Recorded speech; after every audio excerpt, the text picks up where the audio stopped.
Muy buenas tardes y bienvenidos a este acto de presentación de nuestro libro que lleva por título Mediación sobre la ciudad actual, cuyo autor es don Rafael García Sánchez, el doctor García Sánchez. En primer lugar, antes de hacer la presentación de este libro y dar distintos turnos de palabra, me gustaría presentar los miembros que integramos esta mesa. Con nosotros se encuentra esta tarde don Antonio Garrido Hernández, director del Colegio de Arquitectos. ¿No? No, quiero decirte si puedo decirte lo que... Sí. Director de la Escuela de Arquitectura, Ingeniería y Edificación. Muy bien. Más correcto todavía.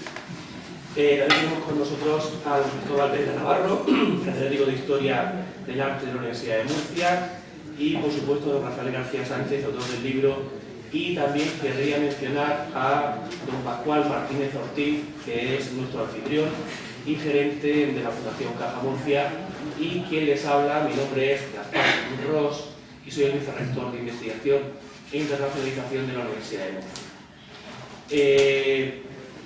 Yo creo que los que están en esta sala me imagino que necesitarán un poco la presentación del doctor García Sánchez, Rafael García Sánchez, del que simplemente me ha dicho que le gustaría que leyese por lo que aparece en la solapa del libro, que hace una descripción de su persona. Él es profesor de la Universidad Politécnica de Cartagena, estudió arquitectura en la Escuela Técnica Superior de Arquitectura de Valencia y obtuvo el grado de doctor en octubre del 2007 también por la Universidad Politécnica de Valencia en el Departamento de Composición con la tesis Una revisión de la deconstrucción postmoderna en arquitectura. Después de esta presentación y de darle las gracias de nuevo a la Fundación Caja Murcia por alojar este acto, en primer lugar le cedo la palabra a don Antonio Garrido Hernández, director del departamento. Bien, buenas tardes. Supongo que estoy aquí porque soy amigo de Rafa. Yo creo que es una razón suficiente. La primera ciudad, Enoc, al este del Edén, que no es el título de una película, sino una frase de la Biblia, en una tierra de nadie, entre dos disciplinas, la arquitectura y la filosofía, que son en las que Rafa ha movido su argumento. Meditar es cuidar. Tiene la misma raíz que médico. Y meditar sobre la ciudad es cuidarla.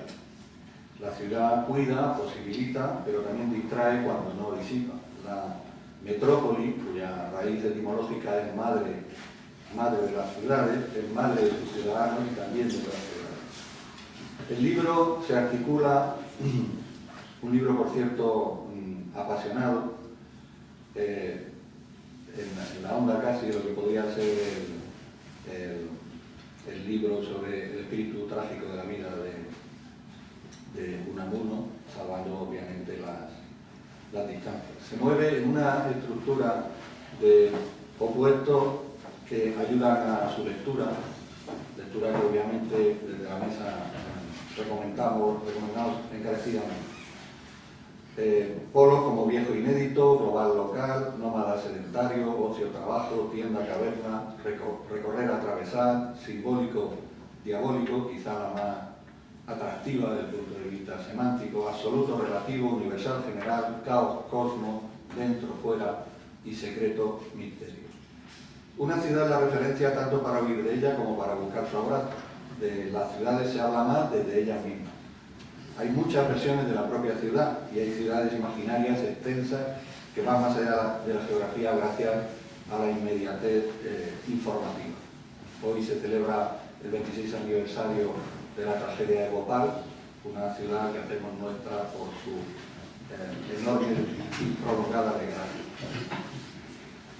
Sobre la ciudad se podría decir, dado que tenemos desde ciudades espléndidas como París, ciudades como la nuestra, y en el último rango de las ciudades como Lagos o la Bhopal que acabo de mencionar, podríamos preguntarnos qué nos ha pasado después de tantos siglos en nuestra relación con la ciudad. Una pregunta retórica que equivale a ¿Qué le pasa a los jóvenes? Que todas las generaciones nos hacemos cuando no terminamos de entenderlos. El libro de Rafa busca trémulo respuestas a esta pregunta sobre la ciudad. Y por tanto el libro sospecha del nacimiento de la ciudad por la sangre derramada en su origen. Y sangre todavía se sigue derramando en nombre de las ciudades y de unas ciudades a otras. El libro explora los balbuceos del hombre que pasea al ritmo de su corazón. Transita por la historia de las ciudades históricas, captando los rasgos útiles a su propósito y deplora el abandono de los logros. Una y otra vez grita el libro y Rafa que la calle ha muerto. Se queja del vacío que provoca el tajo que Descartes produce en la tradición, defraudado por el rotundo desmentido a tal tradición del descubrimiento de América, el giro copernicano o la física de Aristóteles, que nos deja en un absoluto aislamiento con nosotros mismos. Advierte de que Descartes pone las bases para la razón omnipresente que tanto daño está haciendo en el presente, y una vez presentada en sociedad, olvida las emociones y a la tradición a la que se debe en un peligroso vacío. El libro vigila la huida hacia adelante de la razón que desemboca en otro crimen, el que se produce en el siglo XX y del que no hace falta dar ninguna referencia. Y vigila la caída en el relativismo. El libro contrasta el sentido y sinsentido de los modelos de ciudad entre la griega, romana, medieval, renacentista, barroca, ilustrada, romántica y moderna, a menudo frustrado por las corrientes subterráneas de la codicia, la ambición y demás pulsiones malignas. El siglo XIX descubre a la ciudad bulliciosa expresión de la actividad burguesa desatada por la liberación de la energía mineral primero, electromagnética después. Si Faraday levantara la cabeza, podría ver hasta dónde llegó su juego con el primer motor eléctrico. El libro avisora la desazón de los sociólogos con los efectos que la ciudad moderna, industriosa y finalmente virtual produce sobre sus habitantes. Observa que desde Simmel a Benjamín, de Weber a Sarauta, la ciudad se convierte en objeto de interés e inquietud. Considera que si hemos alcanzado un cierto nivel de autoconciencia sobre qué es la ciudad, lo inmediato es preguntarse qué hacer con ella. Rechaza la ciudad fría, genérica de Kohlhammer y encuentra una respuesta en la propuesta de Gadamer, que en palabras de Habermas urbaniza la reflexión filosófica de Heidegger.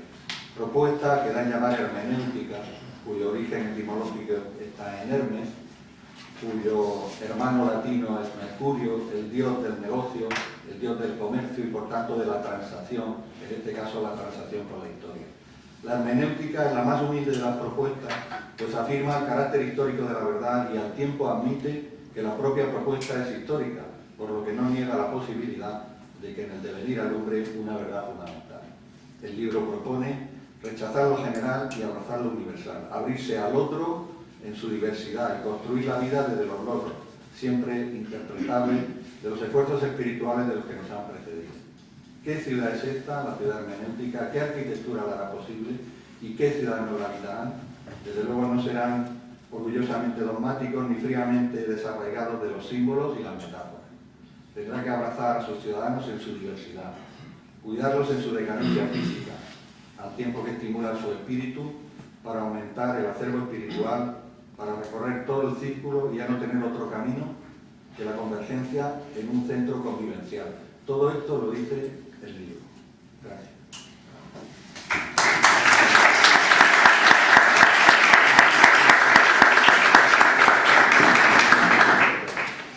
Muchas gracias. Voy a pedir la palabra a don Cristóbal Pérez de Navarro, catedrático de Historia del Arte de la Universidad de Murcia. Buenas noches. Quiero agradecer la oportunidad que se me dio en su momento de leer, yo creo que de la primera lectura del manuscrito, que hoy se presenta en forma de libro. Me llegó por un camino que no voy tampoco aquí a decir, llegó hasta mis manos, con la intención de que fuera leído, de ser leído el texto, de dar una opinión sobre el mismo o cualquier otra sugerencia que pudiera ser útil para que el autor tuviera, digamos, una visión mucho más, una visión crítica desde fuera del juicio que le merecía el texto. Leí, hice las sugerencias, fue devuelto el libro a soltar y después parece que ha seguido unos caminos cuya recomendación también le marqué de entregar a la universidad para que, sometido a los filtros críticos a los que hoy día las editoriales universitarias y cualquier otra editorial científica está sometida a esos filtros de consultores, de asesores, de informantes externos y anónimos, que tienen que emitir un dictamen sobre la calidad, la altura científica, la solidez del texto, pues así fue consultado y el texto mereció todos los plácemes necesarios para ser editado. Esto ya de por sí suponía que el camino que había andado el texto era de confianza y que por lo tanto en el transcurso de lo que se vería su aparición en forma de libro, un texto editado sobre esa meditación sobre la ciudad actual que Rafael García Sánchez había realizado. Después no supe mucho más del camino que siguió el texto, hasta que un día recibí una llamada telefónica a la cual se me proponía para escribir el prólogo. Y como aquel famoso autor literario, jamás me encontré en semejante aprieto, porque tenía que escribir sobre una cosa, sobre un texto que sí, que efectivamente había leído, que había aconsejado algunas ideas y algunas cosas, pero sobre el que me costaba trabajo encontrar dónde estaba la razón de ser para que yo pudiera escribir, la razón de ser académica, para que yo pudiera escribir. Mis inquietudes y mis preocupaciones sobre temas urbanísticos habían sido fruto de unos entusiasmos juveniles que después desaparecieron, para aparecer de forma crítica cuando la ciudad de Murcia expuso al público el Plan General de Ordenación Urbana de Rivas Piedras, donde se pensaba una ciudad con capacidad para asumir todas sus transformaciones en el plazo de unos cuantos años, pero no tanto me preocupaba aquel planeamiento, aquella planificación que veía su futura sobre la ciudad, cuanto la presencia de importancia y de dimensión que se le concedía al patrimonio histórico, del que pensaba que la ciudad debía tener un protagonismo y una personalidad, quizá en algunos sectores, un tanto colocado, digamos, no con la importancia con la que debía de tener. Al cabo de los años, cuando uno ya se hace viejo y entonces se sienta en una mesa en la universidad a hablar de su materia, de su disciplina, se siente como más liberado de las ataduras que los corsés de los programas de las asignaturas pues a veces se nos lanciaron. Y por una vez en la vida me encontré en situación de decir lo que quería, de decir lo que me diera la gana, explicado en las clases de la universidad, y eso mira por donde tú, como teme como argumento la ciudad. No sé por qué fue. La verdad, lo escogí de esa manera. También porque en algunos casos había tenido algún tipo de relación con alguno de estos problemas que ahora además, no sé si nos han dado cuenta, el autor de este libro es profesor de la Universidad Politécnica de Cartagena. El prólogo está escrito por un catedrático de la Universidad de Murcia. Quiere decirse que la relación que existe entre esos departamentos de la Facultad de la Escuela de Arquitectura, la Escuela Superior de Arquitectura y los departamentos de Historia del Arte, forzosamente tienen que estar llamados a entenderse muy especialmente en algunos cobros de composición arquitectónica, en algunos departamentos determinados, sí que tienen esa vinculación estrecha, o por lo menos deben de tenerla, con esos otros departamentos, más de humanidades como los de Historia del Arte. Más aún todavía, cuando la reflexión que aquí se hace es una reflexión humanista, la reflexión de un humanista, que piensa sobre la ciudad, qué hacemos sobre la ciudad y en qué medida esta ciudad también es fruto y es el resultado de lo que ha sido a lo largo de la historia. Quizá además condicionado por esas líneas, por esas páginas que fueron presentadas para que yo las leyera, para que yo hiciera una primera lectura, que en cierta medida condicionó, desde luego, como les decía, la relación de ese prólogo. Y el prólogo no fue ni más ni menos que una reflexión sobre lo que un día a mí me dio la gana de explicar, decir porque me parecía bien, en el ámbito de la ciudad, qué es lo que pensaba y qué es lo que quería, a partir sobre todo de una serie de lecturas que desde el mundo más cercano a nosotros me llevaron hacia atrás, hacia el planteamiento sobre una ciudad ideal o sobre una sociedad ideal. Realmente no sabemos qué es lo que hacían aquellos escritores, qué es lo que hacía Tomás Moro. Tomás Moro, cuando hablaba de la utopía, estaba hablando de una sociedad, y aunque luego la transmitiera, la personificara y la realizara en un determinado modelo urbano, aquel modelo urbano tenía una capacidad simbólica mucho más alta que la propia realidad física y construida de la ciudad. Porque cuando aquella maurota de Tomás Moro estaba surcada por un río que se llamaba Anídolo, significaba textualmente, su origen técnico es que era un río sin agua. Yo muchas veces pensaba en nuestra ciudad y en la vida que un río sin agua ha tenido para caracterizar y para dejar su huella profunda en la historia, en las transformaciones urbanas de una ciudad como por ejemplo la nuestra.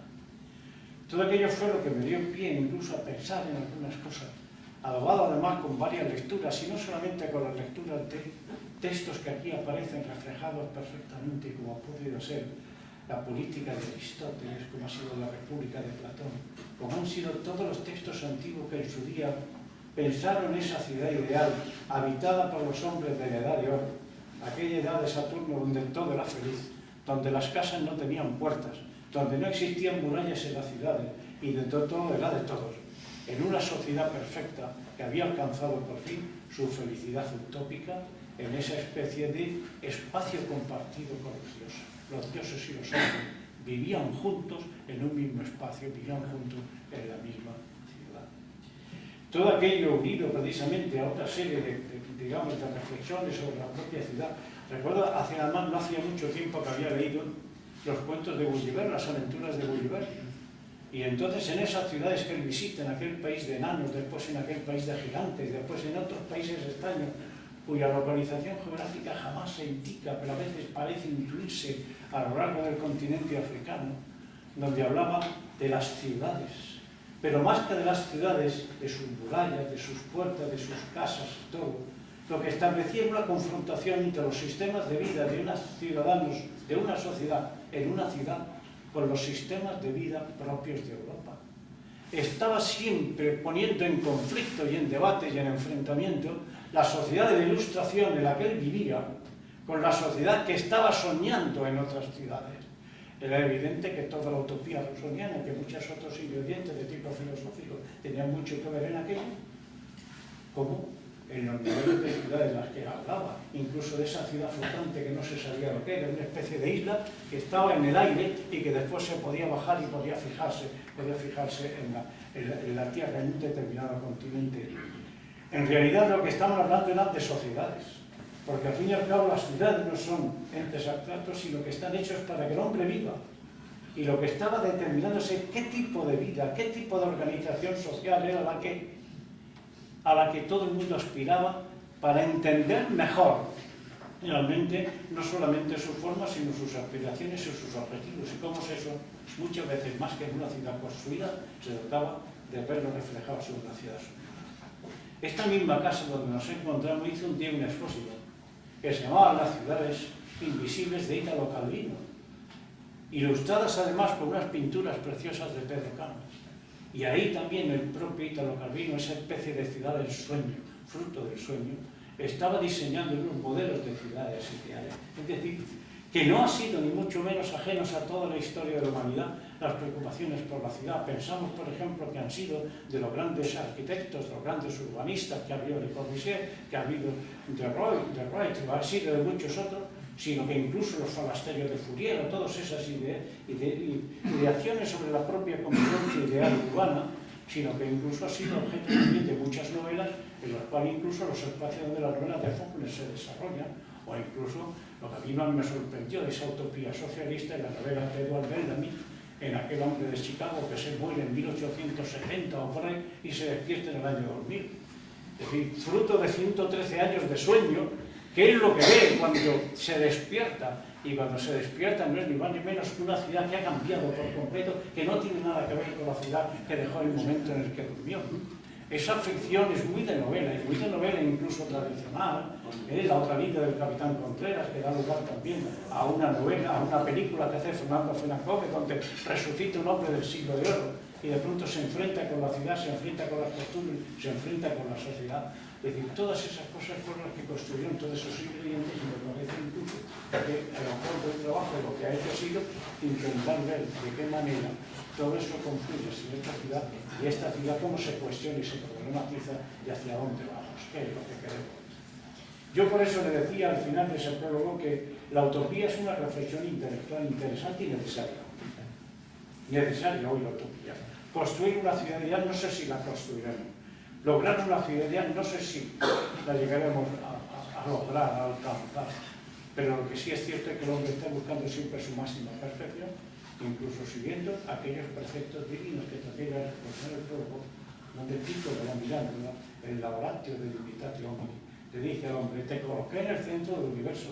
Dios le dice al hombre, te coloqué en el centro del universo, y el centro del universo no solamente para el dominio de la naturaleza, para el dominio del espacio y de su propio entorno, y por lo tanto para el dominio de la propia ciudad. El hombre, la voluntad política es la que hace la ciudad, ya lo decía Aristóteles. Y evidentemente es eso, en definitiva, sin saber y sin ser una persona dedicada a este mundo, traté de construir un pórtico que sirviera de espacio a esa meditación sobre la ciudad de Rafael García Santos. Y esa fue mi misión, y ese ha sido mi papel, como ustedes ven, bastante modesto, pero que en el fondo, bueno, pues, cuando no me tiró el prólogo a la cabeza es señal de que no andaba muy despatriado en las cosas que le había contado y que le había dicho. Más incluso que lanzar o trazar un prólogo elogioso del autor. Traté de hacer un prólogo elogioso sobre lo que se hace, sobre lo que se dice sobre la propia ciudad y tratar de ver cómo ha sido siempre un inquietud la reflexión sobre el espacio en el que vivimos, cómo lo hemos aprovechado, desaprovechado, transformado o destruido. Y ahí está. Nada.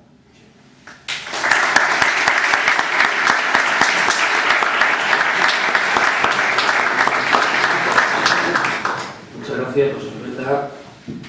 Tiene la palabra el autor del libro, don Rafael García Sánchez. Muchas gracias por vuestras cariñosísimas palabras.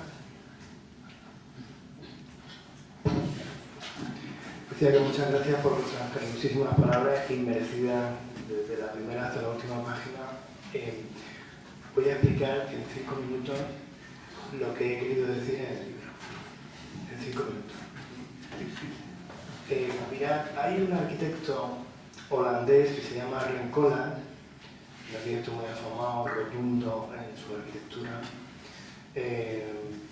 que constata, no descubre, pero sí constata que lo que define nuestro tiempo es el cambio.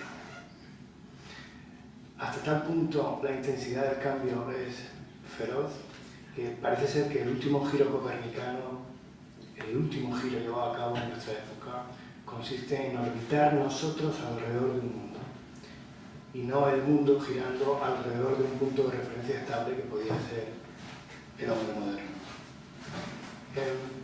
Otros autores de similar factura sustituyen la palabra cambio por la palabra flujo. Lo que define nuestro tiempo es el flujo de información, el flujo de mercancías, el flujo de gente, el movimiento. Pero el flujo tiene la particularidad de que borra, cuando es muy intenso y constante, borra los límites y las fronteras que delimitan territorios distintos, creencias distintas, lugares distintos. Si las barreras, las fronteras que no son solamente elementos de índole arquitectónico o físico, si las barreras también de índole sociológico, de índole político, de índole ideológico o religioso se borran, el mundo pierde ese espacio que venía configurando desde el principio de la humanidad, el lugar al que se enviaba lo que no podía tolerarse, lo que carecía de espacio común. Si el mundo pierde la frontera, pierde esos alrededores a los que enviábamos los desechos, los escombros o lo carente de medida común, de medida humana. De modo que la ecología haya adquirido la preeminencia que ha tomado en nuestra época es el efecto inmediato de no saber dónde enviar lo que no podemos tolerar. Eso lo podemos comprobar hoy en día con las personas que están saliendo de la cárcel como consecuencia de la afortunada o desafortunada doctrina Parot, que no voy a comentar ahora, que no sabemos exactamente qué hacer con esas personas.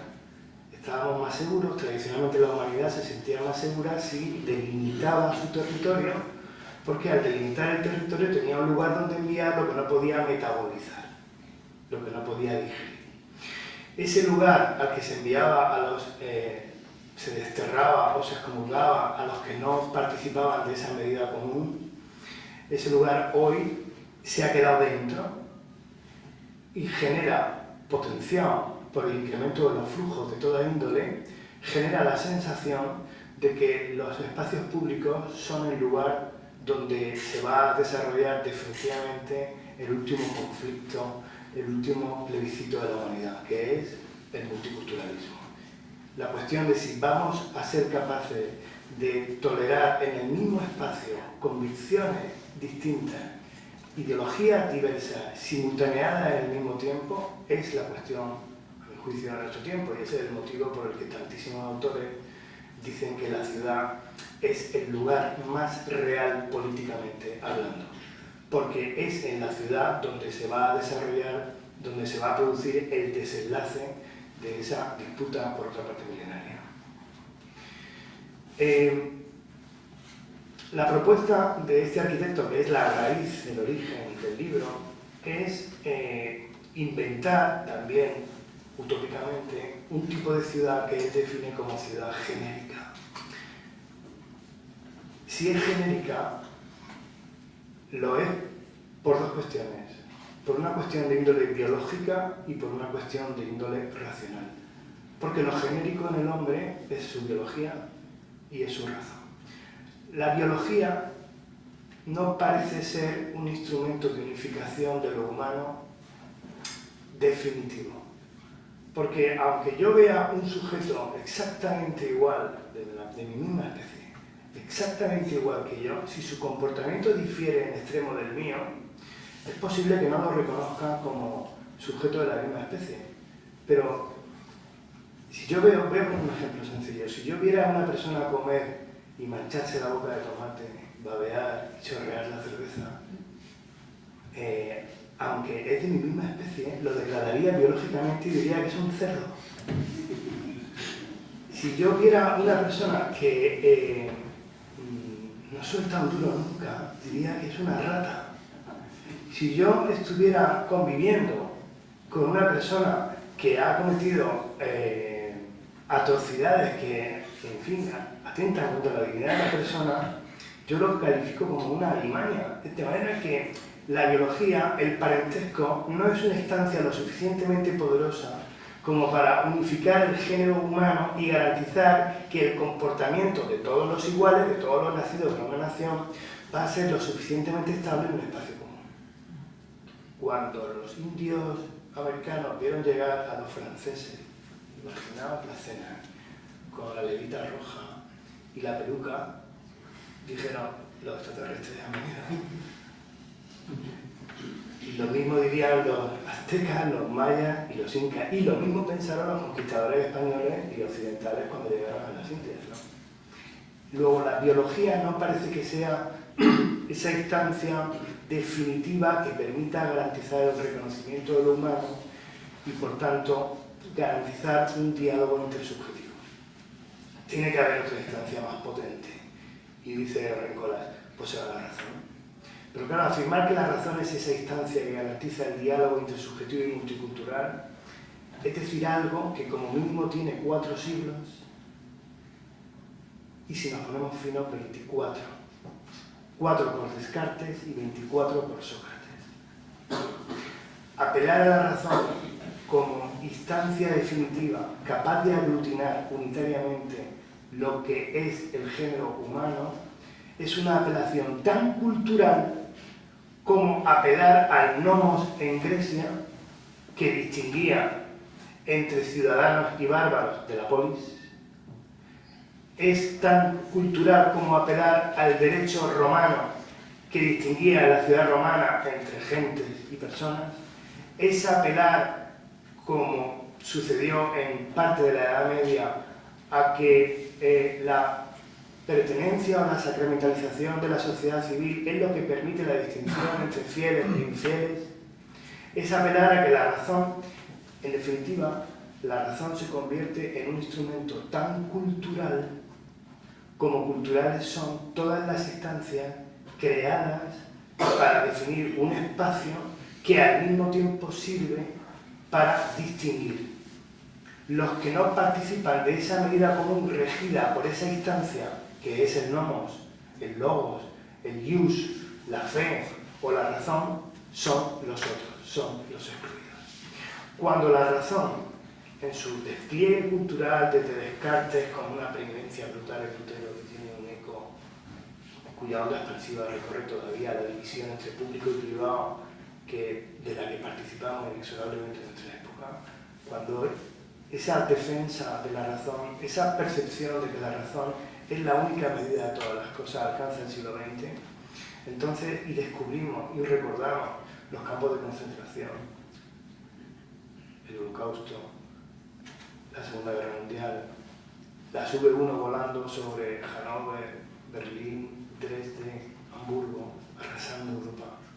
Descubrimos que la razón no es tampoco un arma tan poderosa. No es tan definitiva la razón como instancia metacultural capaz de aglutinar lo que sea el género humano en su totalidad. De modo que después de la Segunda Guerra Mundial, ser moderno, ser racional, ya no es tan racional, ya no es tan moderno. Y ese mundo que había confiado a la razón en progreso infinito y había considerado que el método racional, que el sistema racional era el sistema más perfecto de acceso a lo real y a la verdad, se transformó en su recíproco más diverso. No se trata tanto de utilizar un método único de acceso a lo real como de entender que los métodos de acceso a lo real son múltiples, que los caminos de acceso a lo real son múltiples, pero en su deriva no es que hayamos dado con un sistema multicultural de acceso a lo real, es que hemos convertido lo real y la verdad en tanto como sujetos intentan acceder a ella, y eso es el relativismo. No se trata, por tanto, tanto de desacreditar a la razón como única vía de acceso a lo real, como de justificar que el acceso a lo real es múltiple, y eso me parece bien. De lo que ya no estoy tan seguro es que si el acceso a lo real es múltiple, en su deriva transforme lo real en múltiples realidades distintas. Lo que pone de manifiesto lo que acabo de decir es que a cada época le corresponde un sistema, un criterio de aglutinación de lo humano, un sistema de unificación de lo humano, que al mismo tiempo sirve para distinguir lo que no es humano. Y no es humano lo bárbaro, no es humano lo esclavo, epocalmente hablando, no es humano lo infiel, no es humano lo irracional. Cuando la razón y la biología no es que se descarte, pero si no somos capaces de descubrir otro tipo de razón que abarque con mayor intensidad más realidad y más verdad, si la razón se convierte solamente en un instrumento teórico, entonces los espacios civiles, los espacios comunes, se vacían de tal contenido que se transforman en meras piedras. Intentar gestionar el espacio público con el único instrumento de una razón teórica transforma el espacio público en el sistema de reglamentación de las órdenes de tráfico y a sus gestores en policías de tráfico y al Estado en Estado policial. Sin embargo, considerar que la razón teórica puede situarse, puede contextualizarse, y eso quiere decir que la razón puede ser hermenéutica, entonces permite no solo respetar la diferencia, que hay que respetarla así legítima, no solo hacerse cargo de lo real, que hay que hacerse cargo de lo real, sino permite poder interpretar. La búsqueda del hombre ininterpretado, la búsqueda de esa razón que utiliza a la razón como un instrumento de medida exento de costumbres, de tradiciones, de ideologías, genera un tipo de realidad genérica, vacía de contenido, y al espacio, en un espacio muerto. Por eso se puede afirmar que la calle ha muerto si la razón que regula el comportamiento de los que comparecen en la calle es una razón estrictamente teórica. Pero si la razón es hermenéutica, si la razón se utiliza para poder interpretar el contexto, entonces puede pasarnos lo mismo que le sucedió a Virgilio cuando leyó la Odisea de Homero, que transformó, que interpretó y generó la Eneida. Y puede pasar lo mismo que le pasó a Dante cuando leyó la Eneida de Virgilio, que generó la comedia, la Divina Comedia. O puede pasarle lo mismo que le pasó a Ana Karenina, a Tolstoy y Ana Karenina, que interpretó el Madame Bovary de Flaubert, o el libreto que Verdi utilizó para componer su maravillosa música Otelo, que transforma y reinterpreta el Otelo de Shakespeare. Cuando la razón se contextualiza, cuando el criterio de legitimación de lo real no es exclusivamente lo racional, sino también su contextualización, entonces es creativa. Si la razón queda fuera de contexto, si el espacio queda regido por una razón abstracta, se vuelve muda y no transmite ningún contenido y no posibilita ninguna creatividad. Y ese es el contenido básico del libro. Todo lo demás, todo lo que no son las últimas 40 páginas es guarnición. Ya saben que los solomillos llevan guarnición y la guarnición debe estar debidamente presentada en los platos. Pues nada más, muchísimas gracias. Y esto va a ser.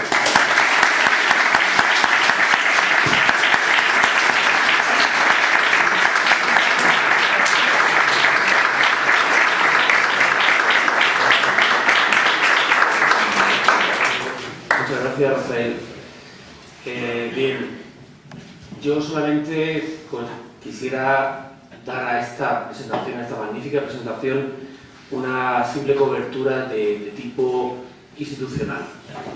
En primer lugar, el artífice, parte de esta presentación, el director del Servicio de Publicaciones de la Universidad de Murcia, el profesor Conrado Navarón, que no ha podido estar en esta presentación porque tenía que atender a otro acto, me ha enfatizado el hecho de que cualquier obra, tal y como se ha comentado por el profesor Belda, una vez que es sugerida la viabilidad de la misma, pasa a un comité de evaluación por dos autores, por dos referees independientes, por dos árbitros independientes, y que esta obra ha sido valorada muy positivamente por ambos, por la temática, por la originalidad en la forma de tratar el tema, donde además combinaba, pues yo pensaba que venía a un libro de arquitectura, cuando me he encontrado que es más bien un libro casi de filosofía, ligada a la arquitectura y ligada a la ciudad. Es algo mucho más complejo. Por tanto, es una forma de un enfoque holístico, mucho más amplio, y por lo tanto tiene un valor que hace que este libro pues, sea un libro recomendado y recomendable para su lectura sosegada y que se extraigan de él pues, los principios que tan magníficamente Rafael nos ha presentado. Además también quisiera matizar o enfatizar otro hecho que se nos ha comentado, y es esa colaboración que existe entre nuestras dos universidades públicas, la Universidad Politécnica de Cartagena y la Universidad de Murcia. Para muchos de ustedes, no sé si sabrán que hace exactamente 2 días comenzamos nuestra celebración, nuestros actos de celebración de la Universidad de Murcia como la Universidad Centenaria. La Universidad de Murcia fue oficialmente constituida o fundada en 1915, luego en 2015 cumpliremos nuestro primer centenario de vida continua. Si nos remontamos a la historia, se habla de que la Universidad de Murcia tuvo una serie de refundaciones, se habla de 1275 como el origen de la Universidad de Murcia a través del rey Alfonso X el Sabio, las madrasas y distintos centros de cultura de aquella época. ¿Qué es lo que nos quiere decir? Pues que la Universidad de Murcia es una universidad que ha tenido una vocación y ha sido el origen de esa universidad, un origen popular, arrancado del pueblo, quizás por esa necesidad de cambio en la ciudad. En el siglo pasado, justamente, asistíamos a principios del siglo pasado a una demanda social, popular, que en forma de artículos se empezaban a emanar porque se notaba un cambio en la estructura de esa ciudad, una necesidad mayor de tener algo más que solamente lo que es una enseñanza primaria o una enseñanza secundaria.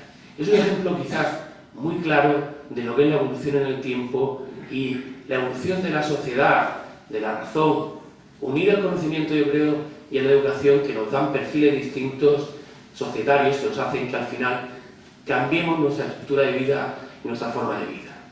Si avanzamos un poquito en la historia de la Universidad de Murcia, pues nos encontramos que simplemente por una demanda, por una estrategia, nació en su tiempo un campus en Cartagena orientados hacia las ingenierías y posteriormente en el año 1996, si no me falla la memoria, año 96, se creó la universidad, o se fundó la Universidad Politécnica de Cartagena, 99.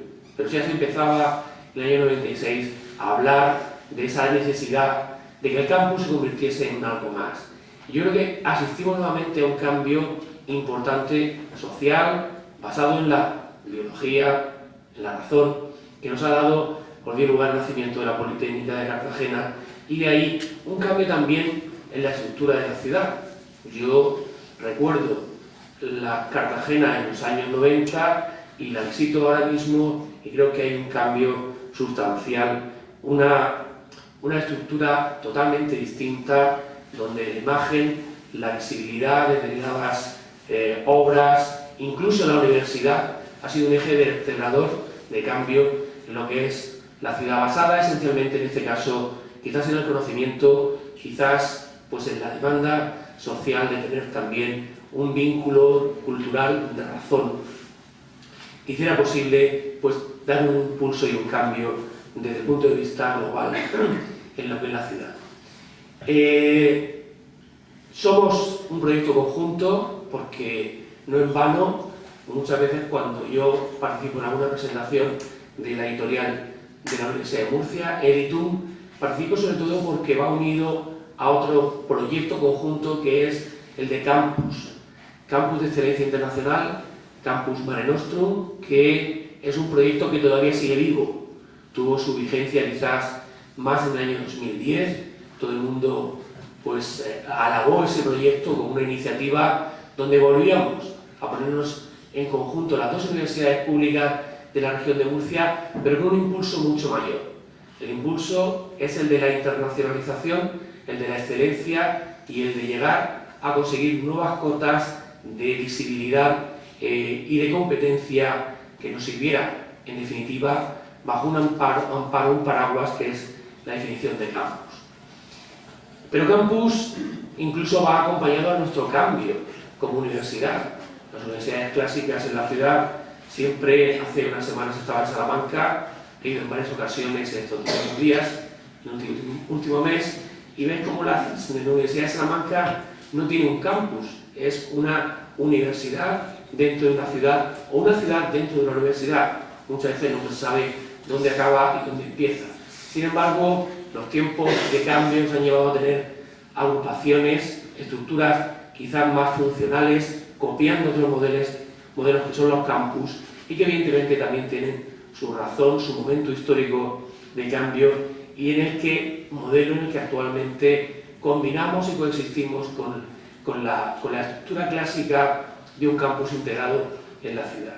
Por lo tanto, creo que hay elementos vehiculares, elementos claves que nos hacen estar unidos en estos proyectos y quizás esta estrategia de colaboración en forma de presentaciones tan de libros, de obras, también estructuradas como la que esta tarde nos traen aquí, por ser un ejemplo a seguir.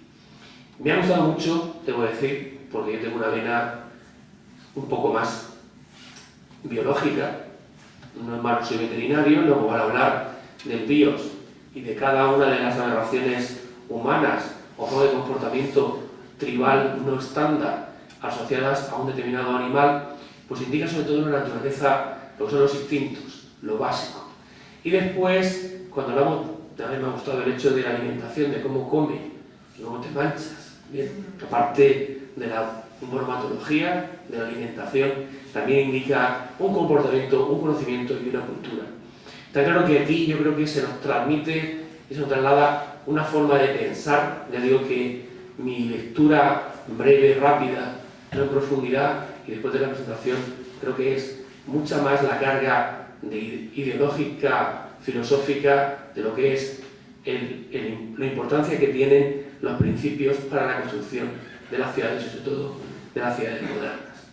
Por tanto, felicitar al autor por esta magnífica obra. Creo que tiene un gran valor, corresponde y significa un hito importante en la editorial Editum. Felicitar también a los ponentes que tan magníficamente han glosado lo que es la figura tanto del autor como de la obra y han hecho ese pórtico que nos antepone o nos dispone a lo que es la lectura del libro. Y por supuesto a la Fundación Caja Murcia. Don Pascual Martínez, repito, reitero la tercera vez que lo digo, pero creo que no es suficiente el reconocimiento que hay que otorgar a entidades como la Fundación, que se desvive. Yo creo que es que se preocupa enormemente por las actitudes culturales, los proyectos, y además, en este caso, nos pone el marco dentro de una ciudad, creo que un poco estructurada, aunque supongo que tenemos que cambiar con el tiempo, que nos permite, como digo, presentar esta obra. Así que muchas gracias de nuevo, muchas gracias a todos por asistir a esta presentación después de un largo día y simplemente pues desearles muy buenas noches y, como dice el rector, que sean ustedes felices.